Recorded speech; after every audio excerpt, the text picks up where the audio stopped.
Good morning friend. காலையில் பாருங்கள் பிரேக்ஃபாஸ்ட்டுக்கு பன் தோசை செய்கிறேன்.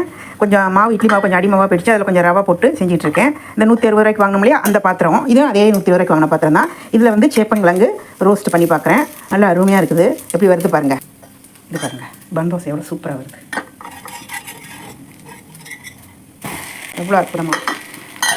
எல்லாம் செஞ்சுட்டு காமிக்கிறேன். இந்த 160 ரூபாய்க்கு வாங்கின பாத்திரம் வந்து நான் எப்படி சீசனிங் பண்ணணும்னு வீடியோ போட்டிருக்கேன். அதிலே எல்லாமே செஞ்சு காமிச்சிருக்கேன். நேற்று அப்லோட் பண்ணேன் பாருங்கள், பெரிய வீடியோ போட்டிருக்கேன். உங்களுக்கு யூஸ்ஃபுல்லாக இருக்கும். மீன் வறுவலாம் செஞ்சால் நல்லா சூப்பராக வரும்னு நினைக்கிறேன். சேப்பங்களுக்கு தான் ஃபஸ்ட்டு செஞ்சுருக்கேன். முட்டை தோசை, ஆம்லேட்டு எல்லாமே போட்டு காமிச்சிருக்கேன் பாருங்கள். ரெண்டாவது பன் தோசையும் ஊற்றிட்டேன். சூப்பராக வந்துருக்கு பாருங்கள். இதுவும் ஓரளவுக்கு எல்லாம் ரெடி ஆகிடுச்சு. ஃபஸ்ட் ரெடி பண்ணிட்டேன் பாருங்கள்.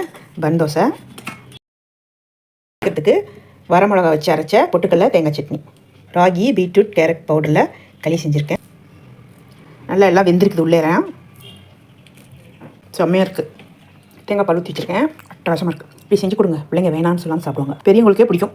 இன்றைக்கி மதியம் லஞ்சுக்கு பாருங்கள், சுட சுட சோறு, சேலம் ஸ்பெஷல் தக்காளி சாதம், பீக்கங்காய், துவரம்பருப்பு, கடலப்பருப்பு போட்டு கூட்டு. இது பாருங்கள் சேப்பங்கிழங்கு வறுவல், மாம்பழம், தயிர் வர ஊற்றிருக்கேன்.